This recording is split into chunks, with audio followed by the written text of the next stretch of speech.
बिस्मिल्लाहिर्रहमानिर्रहीम। अस्सलाम वालेकुम। नाज़रीन, इमरान खान ने बड़ी सिग्निफिकेंट किस्म की पसपाई इख्तियार की है और बाकायदा यकीन दहानी कराई है कि मैं पीछे हट जाऊंगा। और इसकी सबसे बड़ी इंडिकेशन तो है यही है कि उसने इस्लामाबाद के सिवा, जहां पहले ही कोई खास एहतजाज नहीं हो रहा, बाकी तमाम शहरों में एहतजाजी मुजाहरों का सिलसिला ख़त्म कर दिया है। लेकिन यहाँ अगरचे उसने ये बहाना बनाया है कि लोगों को तकलीफ हो रही है, हालांकि लोगों को तकलीफ तो तब भी हो रही थी जब इसने ऐलान किया था कि सब कुछ बंद कर दो, लॉकडाउन कर दो, कि चिड़िया भी ना फटके। लेकिन ये हुआ क्या? एक तो खैर मेजर जनरल साहब से जो मुलाकात हुई है इसके मिरासी की, उससे कते नज़र जो 3-4 डेवलपमेंट्स हुई हैं पिछले 3 दिनों में, उनके पेशे नज़र इमरान खान के हौसले टूट गए हैं। पहली बात ये कि इसने बड़े ज़ोरों शोर से और तमाम तंजीमों को एक टारगेट देकर ये एहतजाजी मुहिम शुरू करवाई थी, जिसका मकसद था मुल्क भर के रास्ते बंद करना। और सऊदी फरमारवा यानी जो वली है अमलन फरमारवा वही है, वज़ीर आज़म भी है और अमलन सारा तख्त व ताज उन्हीं के पास है।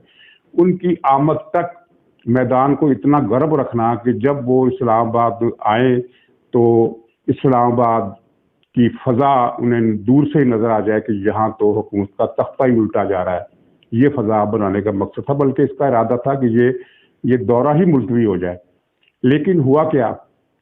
सबसे ज़्यादा लोग जो निकले हैं वो पहले दिन के हंगामों में निकले, लेकिन कितने, यानी सारे मुल्क से मिलाकर भी 1000-1500 आदमी नहीं बनते। मजमुआ किसी जगह 15, किसी जगह 20, किसी जगह 25, किसी जगह 50, किसी जगह 70-80। ये सबसे पहले दिन की कहानी है। और दूसरे दिन इससे भी कम निकले, तीसरे दिन इससे भी कम निकले। और फिर इस दौरान जो नाकामियां हुई वो भी आपके सामने है। पहले तो ये हुआ कि जगह जगह लोगों ने इनको गालियां दी, वो वीडियो चली सोशल मीडिया पर, किस तरह मरीज बच्ची का बाप उसे गोद में उठाए लिए जा रहा है, किस तरह कोई इलाज कराने के लिए दूर से आया, पैदल जा रहा है, अब बच्चे फंसे हुए हैं, रो रहे हैं, और इस तरह के बेशुमार वाक़यात। फिर इन्होंने ख़वातीन को भी मारा है। ये वो मर्दों की किस्म इमरान खान ने पैदा की है जो ख़वातीन पर हाथ उठाने में भी आर नहीं समझती, लेकिन सामने से डंडा नजर आया तो कपड़े उतार कर भागने में भी कोई खराबी नहीं समझती। तो इस वाक़े से पीटीआई के हौसले ओवरऑल पस्त हुए और सबसे ज़्यादा इमरान खान के पस्त हुए। फिर कई जगह पर यह खबर भी आई कि लोगों ने इन गुंडों को मारा भी, मुज़ाहमत भी की और तकरार भी हुई जगह जगह पर। यानी ये एक खतरे की घंटी थी जिससे पीटीआई के कारकुन फिर अगले दिन खुद ही पीछे हटना शुरू हो गए और काफ़ी तादाद उनकी कम हुई दूसरे दिन पहले दिन के मुकाबले में। इस दौरान आपने कई मनाजर देखे कि वो 25, 30 या 40 के करीब गुंडे हैं जो मोटरवे बंद करके उस पर वो क्रिकेट मैच खेल रहे हैं, और कहीं वो चारपाइयां बिछाकर बैठे हुए हैं, कहीं दाएं बाएं झाड़ियों को आग लगा दी। झाड़ियों और दरख्तों को आग लगाना पीटीआई का खास मशगला है। ये जंगलात की और जंगली हयात की भी इतनी ही दुश्मन है जितनी कि ये इंसानियत और शराफत और अखलाक की दुश्मन है। ये चीज़ें भी नाकाम हो गई। अच्छा, हमारे यहाँ कुछ लोगों का ख्याल था कि वफाकी हुकूमत एकदम इन पर पिल पड़ेगी और इनकी ऐसी की तैसी फेर देगी। वफाकी हुकूमत ने जो फैसले सख्त किए थे और रियासती इदारों ने जो फैसले सख्त किए थे वो लम्हा बलम्हा नहीं बल्कि मरहला बमरहला ये इस तरह उनको पेशरफ्त उन्होंने की, और आपने देखा कि फिर वो किस तरह चीज़ें सामने आई। मसलन आईजी पंजाब का मसला देख लीजिए। इनको परवेज इलाही की हुकूमत ने निकालने की पूरी कोशिश की, इतना तंग किया कि वो इस्तीफा देने तक तैयार हो गए। और लेकिन फिर इस दौरान इत्तेफाक कहिए या कुछ और नाम दे लीजिए, सुप्रीम कोर्ट में FIR का मसला ज़मीनी तौर पर ज़ेर बहस आया तो सुप्रीम कोर्ट ने IG को बुलाकर आर्डर दिया कि तुम FIR दर्ज करो, जो तुम्हारे काम में मुदाखलत करेगा हम उसके काम में मुदाखलत करेंगे। इसके नतीजे में वो FIR भी इमरान की मर्जी के खिलाफ उसके बिल्कुल बरक्स दर्ज हुई, जिस तरह दर्ज होनी चाहिए थी कानून के मुताबिक वो दर्ज हुई, जिससे इमरान खान को बहुत बड़ा शॉक लगा। शॉक की वजह ये नहीं थी कि जिन 3 अफराद के वो नाम डालना चाहता था वो नहीं डाले गए। दरअसल उसने 3 नाम डालने का ये बहाना बनाया ही इसलिए था कि ये FIR दर्ज हो ही ना सके, क्योंकि इसमें इसी ने फंसना है। अब तो ये भी खुलकर सामने आ गई बात कि वो जो एक कारकुन मारा गया है वो गार्ड की गोली से मारा गया है। इमरान खान को तो जख्म लगे ही नहीं है, जख्म की कहानी भी सारी झूठी साबित हो गई। तो इस केस में ये फंसना है, इसने एक दिन ये बात निकलनी है कि ये हमला इमरान खान ने खुद ही करवाया। मिस हैंडलिंग सिर्फ ये हुई कि गार्ड ने गलत गोली चला दी या निशाना लेकर चलाई या निशाना क्या उसको उसके साथ, और आपने देखा कि गार्ड ने सिर्फ एक गोली चलाई और उसी गोली से वो बेचारा कारकुन जो था वो मारा गया। इसमें नाकामी हुई। तो इस सुप्रीम कोर्ट के फैसले से आईजी पंजाब ने खुद को बाइख्तियार बना लिया और उसके साथ ही वफाकी हुकूमत का भी हुक्म आ गया कि आईजी पंजाब का तबादला नहीं किया जाएगा, यही आईजी पंजाब में खिदमत अंजाम देंगे। अब गोया के परवेज इलाही के पर कट गए पुलिस के हवाले से। अब पुलिस से वो जिस तरह जग्गागिरी करवाता था, गुंडागर्दी करवाता था, उस तरह से नहीं करा सकेगा। अगरचे पंजाब पुलिस है तो अब भी सूबे के मतहत, लेकिन अमन अमान और बाज़ दूसरे हवालों से अब आईजी को ये खुली इजाजत मिल गई है कि कानून के खिलाफ कोई फैसला तुमने नहीं करना। और ये बात जो है परवेज इलाही की भी मौत है, इमरान खान की भी मौत है। उसके साथ ही पंजाब को और फिर पख्तूनख्वा दोनों सूबों के चीफ सेक्रेटरीज को वफाक की तरफ से ये एक लेटर आ गया जिसमें साफ अल्फाज में ये लिखा गया था कि दोनों सूबाई हुकूमतें अमन व अमान के हवाले से अपनी जिम्मेदारियां पूरी करने में नाकाम रही हैं और पंजाब ये दोनों सूबों में थोड़ी सी तादाद में बलवाई गुंडागर्दी करते रहे, लेकिन पुलिस खामोश तमाशाई बनी रही। ये असल में जैसा कि मैंने कल के व्लॉग में भी कहा था कि जो पंजाब को मुरासला आया, पता चला कि दोनों सूबों को आ गया। तो ये चार्ज शीट है गवर्नर राज की तैयारी के लिए एक ग्राउंड बन गई। और अगर गवर्नर राज नहीं लगता तब भी एक डायरेक्ट एक्शन का फैसला असूली हो गया और उसकी राह भी इस खत ने हमवार कर दी या उसका रास्ता हमवार करने के लिए ये खत लिखा गया। और 3 दिन तक बलवाइयों की जो कवरेज मीडिया पर हुई है, खास तौर पर सोशल मीडिया पर भी और टीवी पर भी, उसने भी ये ग्राउंड लेवल की है पंजाब में मुदाखलत के लिए। अगर तो गवर्नर राज लगता है वो और बात है, अगर गवर्नर राज नहीं लगता तो जो इंटरवेंशन है वफाक की वो इस तरह होगी कि सूबों की तमाम सड़कें, सिर्फ मोटरवेज नहीं, तमाम हाईवेज ये वफाक के मातहत आ जाएंगी, बल्कि हैं। इन पर रेंजर्स गश्त करेंगे, दूसरे इदारों की मदद ली जा सकती है। अब ज़ाहिर है, अंदाज़ा करें कि लाहौर, गुजरांवाला, गुजरात, मंडी बहाउद्दीन से लेकर जहेलम पिंडी तक इन सारी सड़क पर अगर रेंजर्स का राज है और पुलिस मौजूद है तो गोया के पीटीआई के जो बलवाई चंद दर्जन की तादाद में निकलते थे वो अब नहीं निकल सकेंगे, और निकलेंगे तो सड़कों से दूर दूर रहेंगे, क्योंकि अगर वो सड़कों पर आकर भागने की कोशिश करेंगे तो उनका हार्ड परसूट करने की इजाजत भी इनको होगी। ये बात भी इमरान खान के लिए जबरदस्त हौसला शिकने का बात हुई। और फिर आपने देख लिया कि पुलिस किस तरह सूबाई कंट्रोल से निकल रही है या सूबाई हुकूमतों का कंट्रोल उस पर से खत्म हो रहा है। 6-7 दिन पहले या 4-5 दिन पहले, मुझे सही याद नहीं रहा, शायद 4 दिन हो गए, पेशावर में कोर कमांडर के दफ्तर के उनकी जो इमारत है उसके सामने कोई 70-80 या 100 के करीब गुंडे थे जो आए और उन्होंने गालियां दी, नारे लगाए और खिलाफ तहजीब किस्म की बकवासबाजी भी की जिसको हम कोट एंड कोट नहीं बता सकते। और एक टैंक पर भी इलामती तौर पर उसको जूतों से पामाल किया, यानी कि फौज को, पाकिस्तान के दिफा को, इदारों को, यानी उन्होंने एक रुसवाई का निशान बनाने की कोशिश की, क्योंकि टैंक को मसलना मतलब ये है कि आप फौज को ठोकर पर लिख रहे हैं। कि वहां तो पुलिस की मजाल ही नहीं थी कि इनको गिरफ्तार करती या उन पर केस करती। अब ये फैसला हुआ है कि इन्हें गिरफ्तार किया जाएगा, इनकी शनाख्त हो रही है, बल्कि शनाख्त का अमल किसी हद तक मुकम्मल हो गया। 100 के करीब, अगर 100 के करीब भी आदमी हो तो उनमें से 50-60 की शनाख्त तो इन्होंने कर ली है, ये मैं आपको बता रहा हूँ खबर। और उनके खिलाफ केस भी दर्ज हो गया, केस दर्ज हो गया है, यानी पख्तूनख्वा हुकूमत अब उनको नहीं बचा सकती। और पुलिस कौन सी गिरफ्तार करेगी? इस्लामाबाद की पुलिस नहीं जाएगी उन्हें गिरफ्तार करने के लिए, उन्हें पेशावर की पुलिस गिरफ्तार करेगी। और इसके अलावा सूबे के कुछ दूसरे मकामात पर भी जो गुंडागर्दी के वाकयात हुए हैं, ज़ाहिर उनमें थोड़े लोग मुलव्वस थे, तो उनके खिलाफ भी कार्रवाई का पुलिस को कह दिया गया है। अब आप अंदाज़ा करें कि इमरान खान की हुकूमतें हैं दोनों सूबों में, और दोनों सूबों की गिरफ्त उसके हाथ से किस तरह निकल रही है। FIR वाला मामला आपने देख लिया कि टक्करे मारता रहा 5 दिन, वो नहीं दर्ज हुई, और जब सुप्रीम कोर्ट की मुदाखलत पर दर्ज हुई तो उसकी मर्जी के बरक्स दर्ज हुई, और अब ये केस भी इमरान खान को खाएगा।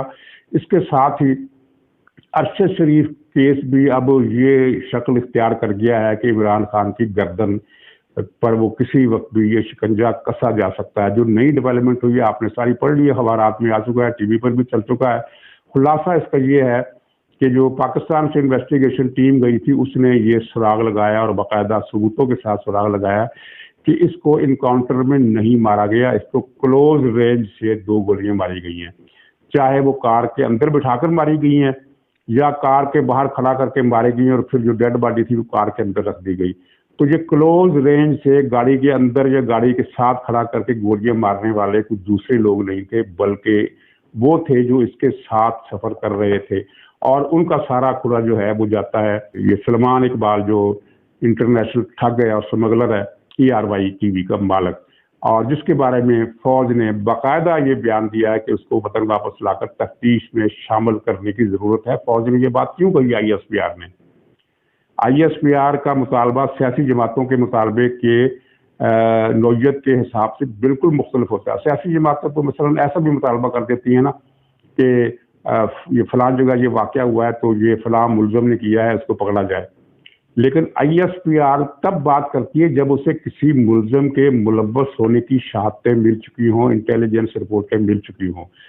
तो ISPR का ये कहना कि सलमान इकबाल को पाकिस्तान में लाकर तफ्तीशी अमल में शामिल किया जाए, तो मतलब ये है कि उन्हें बहुत सारी बातों का पता चल चुका था। तो जब सलमान इकबाल पकड़ा जाएगा या वो बात उस तक पहुंचेगी तो फिर बात आएगी इमरान खान और उसके करीबी साथियों, उन करीबी साथियों तक जो इस साजिश में शरीक थे। मैंने एक बात कही थी आपसे कि इमरान खान लॉन्ग मार्च की तारीख देने से टाल मटोल करता रहा, मसलसल ये कल दूंगा, परसों दूंगा, अगले हफ्ते दूंगा, चंद दिन दूंगा। लेकिन जैसे ही अरशद शरीफ के कत्ल की खबर आई तो इसने 1 घंटे के अंदर अंदर लॉन्ग मार्च की तारीख दे दी। ये असल में इंतजार कर रहा था कि कीनिया से कोई खबर आए और वो खबर आई। मतलब ये है, अब 2 वजह हो सकती हैं। एक तो वजह यह है कि अरशद शरीफ के पास कुछ इनके राज लग गए थे, क्योंकि ज़ाहिर है वहाँ सारा इनका जो फार्म था जिसमें जंगली जानवरों को मारते भी थे, फायरिंग रेंज की मशक़ें भी कराते थे और हर तरह की जायज़ काम तो हर वहाँ क्या कर रहे थे, सारे नाजायज़ और 2 नंबर काम वहाँ की पुलिस की मिली भगत से ये लोग करते थे। पुलिस की मिली भगत का सबूत ये है कि इनके कहने पर ही पुलिस ने यह बयान दिया कि ये अरशद शरीफ इनकाउंटर में गलत निशानदेही से मारा गया। यानी पुलिस से ये बयान दिलवाने के लिए पुलिस से कुछ लेन देन किया होगा ना, तभी तो पुलिस ने यह बयान दिया। और लेन देन भी कुछ छोटा मोटा नहीं होगा, खासा भारी वजनी। जितने बड़े बड़े लिफाफे हमारे यहाँ के दानश्वरों को और साफियों को ये इमरान खान देता है उससे कई गुना बड़ा लिफाफा होगा। तो पुलिस की मिली भगत से ये किया गया। एक तो ये वजह हो सकती है कि उसके पास कोई राज था। दूसरी वजह ये हो सकती है कि अरशद शरीफ चूंकि मुल्क छोड़ के हमने भगाया है और ये प्रोपगंडा किया है कि ये हुकूमत की तरफ से इंतकामी कार्रवाइयों की वजह से डर के भागा है और ये हुकूमत के लिए खतरा बन गया था, तो इसको मारकर एक तरफ तो मुद्दा हुकूमत पर डालेंगे और अवामी हमदर्दी भी समेटेंगे। लेकिन वो कार्ड फेल हो गया, जिसके बाद में कातलाना हमले का ड्रामा भी पहले दिन तो खूब चला, अगले दिन वो भी फेल हो गया। ये अरशद शरीफ का केस। अब सूरत हाल ये है कि पंजाब में किसी वक्त भी अगर इन्होंने गड़बड़ की तो 2 में से एक काम हो सकता है। किसी भी वक्त गवर्नर राज भी लग सकता है, सदर वदर की रुकावट जो है उसको बंदोबस्त कर लिया गया है, और अगर गवर्नर राज न लगा तो शाहराहों पर और दूसरे कुछ अहम मुकामात पर ये रेंजर्स को तैनात कर दिया जाएगा, जिस तरह के गवर्नर हाउस पर रेंजर्स तैनात हुए। आप बताइए कि क्या रेंजर्स वहाँ गवर्नर हाउस के बाहर परवेज इलाही के आर्डर पर तैनात हुए हैं, या वो इनका जो वो है जुआ खाना शोबे का इंचार्ज असलम इकबाल उसके कहने पर वहाँ रेंजर्स लगाए गए हैं। ये ज़ाहिर है पंजाब हुकूमत के कहने पर नहीं लगाया गया। टेक्निकली चाहे पंजाब हुकूमत ने इसकी समरी पर साइन किया हो या ना किया हो, ज़ाहिर है परवेज इलाही को भी तो अपनी शामत नजर आ रही है ना क्योंकि इसने नहायत गलीज किरदार अदा किया है। अगरचे इसको लाने वाले हमारे मेहरबान ही थे, उन्होंने सोचा कि अगर मरकज में भी PDM की हुकूमत होगी तो सूबे में भी PDM की हुकूमत होगी, तो कहीं ये भी फिर हत्थे से उखड़ ना जाए और कोई आंखें दिखाना ना शुरू कर दिया। ऐसा कोई इम्कान नहीं था, गलत फहमी थी। लेकिन उन्होंने अपनी जो गेम की उसके मुताबिक उन्होंने फिर पंजाब में परवेज इलाही की हुकूमत एक आर्डर करवा के बनवा दी। तो परवेज इलाही ने कितना गंदा किरदार अदा किया। पंजाब के मुख्तलिफ शहरों में, लाहौर के 6-7 मुकामात पर, लिबर्टी पर और गवर्नर हाउस के बाहर, फिर یہ گجرات میں اور پھر پنڈی میں اور سرگودا میں اور اوکاڑا میں، ان 5 شہروں میں پی ٹی آئی کے جتھے 50-50 کے 30-30 کے 15-15 کے نکلے، اور انہوں نے جو فوج کو گالیاں دی ہیں وہ باقاعدہ لغویہ معنوں میں کہہ رہا ہوں کہ ماں بہن کی گالیاں دی ہیں، اور اس کی وہ خاتون کی ویڈیو آپ نے دیکھ لی ہوگی جس کا میں نے کل بھی ذکر کیا تھا۔ وہ اتنی گندی زبان ہے کہ اس کا کلپ جو ہے اپنی ویڈیو کے ساتھ میں شامل نہیں کر سکتا۔ اس نے اردو زبان، ان کی خواتین جتنی ہیں ساری کی ساری اردو زبان استعمال کرتی ہیں۔ مجھے نہیں پتا کہ انہوں نے یہ مہارت اریانی اور فحاشی کی کہاں سے حاصل کی ہے، کس اسکول سے حاصل کی ہے، کس آبادی سے حاصل کی ہے، لیکن یہ سب گندی زبان بولتی ہیں، ٹی وی پر بیٹھ کر بھی گندی زبان بولتی ہیں۔ تو ایک خاتون نے کل یہ بھی کہہ دیا کہ عمران خان جو ہے بابائے قوم ہے۔ ظاہر یہ بات جان بوجھ کر کی گئی، دنیا بھر میں یہ مانا جاتا ہے کہ بابائے قوم ہر علاقے کے ہر ملک کی اپنی اپنی زبان میں اس کا ہوتا ہے۔ مثلا انگلش میں فاؤنڈر آف نیشن، بھارت میں باپو کہا جاتا ہے، بنگلہ دیش میں بندو کہا جاتا ہے، ترکی میں اتا ترک کہا جاتا ہے۔ وہ اتا ترک ایک آدمی کا ہی نام پڑ گیا، جس طرح ہمارے قائد اعظم کا نام ہی قائد اعظم پڑ گیا۔ تو بابائے قوم اس کو کہتے ہیں جس نے ملک کو بنایا ہو یا ملک کی تشکیل نو کی ہو۔ جس طرح ترکی تو پہلے سے قائم تھا، لیکن خلافت کے خاتمے کے بعد اس نے مقبوضہ علاقے حاصل کیے، چھینے دوسرے دشمن ملکوں سے، اور اس کو ترکی کا نقشہ مکمل کرنے کے بعد جو اوریجنل نقشہ تھا، ویسے تو ترکی کے قبضے میں مشرقی یورپ تھا، سارا کاکیشیا کا علاقہ تھا، مڈل ایسٹ کا علاقہ تھا، افریقہ کا علاقہ تھا، لیکن جو اوریجنل ترکی کا علاقہ ہے جس میں اناطولیہ شامل ہے اور جس میں مشرقی تھریس کا علاقہ شامل ہے، یہ 2 علاقے مل کر ترکی کی شیپ دیتے ہیں۔ تو ترکی کو اوریجنل شکل میں اس نے بحال کیا، تو وہ اتا ترک یعنی بابائے قوم، ترکوں کا باپ۔ تو بابائے قوم اسے کہا جاتا ہے جس نے ملک یا بنایا ہو، جس طرح کہ قائد اعظم نے بنایا، یا شیخ مجیب الرحمان نے بنایا پاکستان سے الگ کروا کے، یا اس کی تشکیل نو کی ہو۔ تو انہوں نے عمران خان کو بابائے قوم قرار دے دیا، یعنی گویا کہ پاکستان جو تھا عمران خان نے بنایا تھا۔ تو یہ اس حد تک گرے ہوئے اور ملک سے دشمنی۔ اب حالیہ تحریک میں بھی انہوں نے یہ بار بار کہا ہے کہ اگر ہمیں عمران خان کے بغیر پاکستان قبول ہی نہیں ہے، فوج کو برباد کرنے کا جو سوچ ہے یہ کسی محاصر بھائی کی ہو سکتی ہے، بی جے پی کی ہو سکتی ہے، کسی پاکستانی کی، بلکہ کسی پاکستان سے باہر بھی کسی مسلمان ملک کے لوگوں کی یہ سوچ نہیں ہو سکتی۔ مثلا سعودی عرب میں کوئی آدمی یہ نہیں کہہ سکتا کہ پاکستان کی فوج برباد ہو جائے، پاکستان کی فوج برباد ہو جائے۔ یہ فکرہ اس بات کا ثبوت ہے کہ یہ اس لابی کے زیر اثر ان کی برین واشنگ ہوئی ہے، جس کو ہم کہتے ہیں یہودی بی جے پی لابی، جو پاکستان کا خاتمہ چاہتے ہیں۔ یہودیوں کا ایک حصہ پاکستان کا خاتمہ چاہتا ہے، اور انڈیا کا ایک حصہ جو انتہا پسند ہیں، بی جے پی ہے، سنگھ پریوار سارا جو ہے۔ ظاہر سارے ہندو تو نہیں چاہتے کہ پاکستان ختم ہو جائے، اور نہ ہی سارے یہودی چاہتے کہ پاکستان ختم ہو جائے۔ ان کو کیا لینا دینا عام یہودی کو؟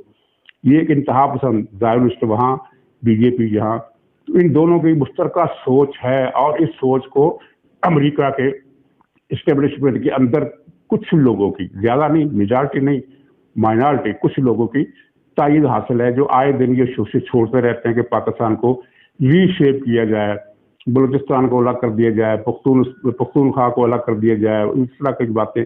تو یہ ان کے زیر اثر ہے جو پاکستان سے ایٹمی پروگرام بھی چھیننا چاہتے ہیں۔ یہ فوج کو برباد کرنے کا فکرہ، عمران خان کے بغیر ہمیں پاکستان نہیں چاہیے، اس طرح کی فکرے یہ بلی کو تھیلی سے باہر نکالنے کی تصویر دکھاتے ہیں۔